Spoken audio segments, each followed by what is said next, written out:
This poem I actually wrote, I think in May of this year. May or the end of April.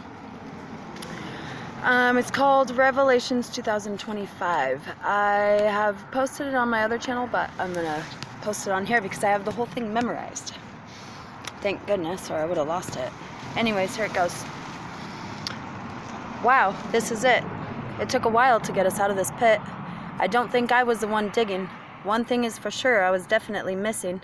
You, your smile, your laugh, your warm embrace.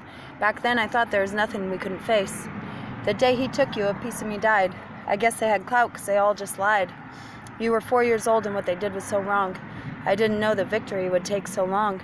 There's so much of your life that I've already missed. So many scraped knees that I never got to kiss. 6 years has seemed like a lifetime sentence. It hurt so bad I almost couldn't comprehend it. He told you that I didn't love you and that you shouldn't love me too. You were so hurt and confused and there was nothing I could do. In 4 years we had never spent a day apart, naive and not knowing we were failed from the start. I had been through a lot, but nothing could have prepared me for this, a pain that cuts so deep that very few know it exists. He told you that I traded you in for your baby brother, not even 2 weeks later saying this is your new mother. A pain so deep there was nowhere it could hide, and making matters worse I had no one by my side. There's no word strong enough to describe the way it felt. It's like I was a child trying to wear adult pants with a belt.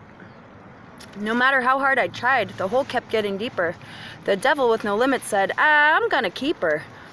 Crying uncontrollably, watching him dig my grave, screaming that you needed me and trying to be brave.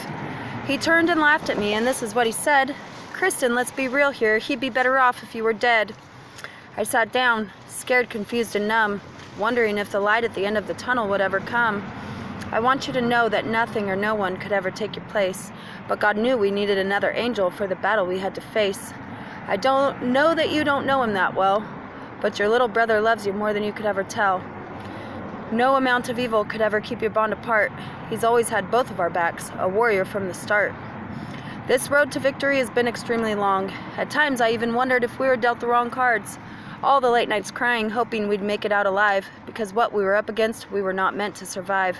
For a long time, our suffering just didn't make any sense. No long line of karma, God, so what is your defense? Angels and ancestors stood, shaken, bowing their heads, screaming, pleading, God, why have you left them out for dead? You have left her with no one. God, please tell me, how can this be? He said, you guys, don't be silly, for I have given her the key. For she had one that believed in her, one true friend. Holy and mighty is he, promises kept until the end.